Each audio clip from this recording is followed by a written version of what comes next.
ሰላም ሰላም ቤተሰብ እንደምናችሁ።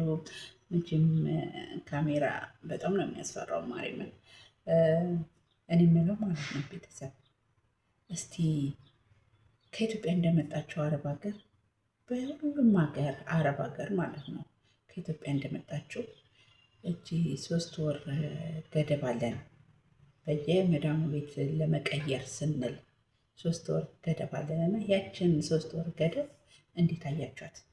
እንዴት ሳሳለፋችኋት? እንዴት አሳለፋችኋት? ያቺ 3 ወር ስንት ጊዜ በስንተኛው ዙር ነው እናንተ ኮንትራታችሁን ልጨርሱ የበቃችሁት? እስቲ ይችኛዋንም እንድትነግሩኝ። መቼም 3 ወሯን 3 ቤት ይቀየራል። 3 ወሯን አንድ ቤት ብቻ ይቀየራል። እንደገና ደግሞ 2 ቤት ይቀየራል። እስከናካቴም ያልቀየረ በዛው የሚቀጠለ ሰው አለ እና እኔ እንኳን የእድል የሆኑ 3 ወሬን ሁሉ ቀይሬዋለሁ። 3 ወሬን ሁሉ ቀይሬዋለሁ። የመጀመሪያውንም ቀየርኩ፣ የሁለተኛውንም ቀየርኩ፣ የሶስተኛውንም ቀየርኩ። እኔ ወድጄ አይደለም፣ እኔ ግን እሰራለሁ ነው ያልኩት። የትኛውም አጋጣሚ ሆኖ እሰራዋለሁ ነው።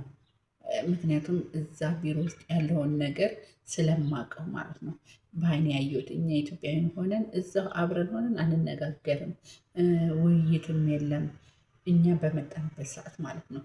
ያሆኑን አላውቅም እንጂ እና አንገናኝም። ብንገናኝም ከባድ ነው የሚሆነው፣ ችግር አለው እና ያችን 3 ወር ቀይሬበታለሁ። 1 ወር ተቀመጥኩ ይመልሰኛል ወደ ቢሮ። 1 ወር ተቀመጥኩ ይመልሰኛል። 1 ወር ተቀመጥኩ ይመልሰኛል። እዛም በቃ ምን ብል ነው ፈጣሪ ሆይ ምን አለ አንድ ቦታ ቢከተኝ ምን አለ ብዬ በጣም እፈራለሁ።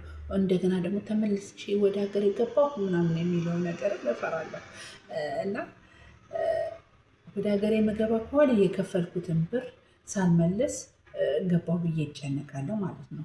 ለዛ በጣም ነው የሚያስጨንቀኝ እና ያችን 3 ወር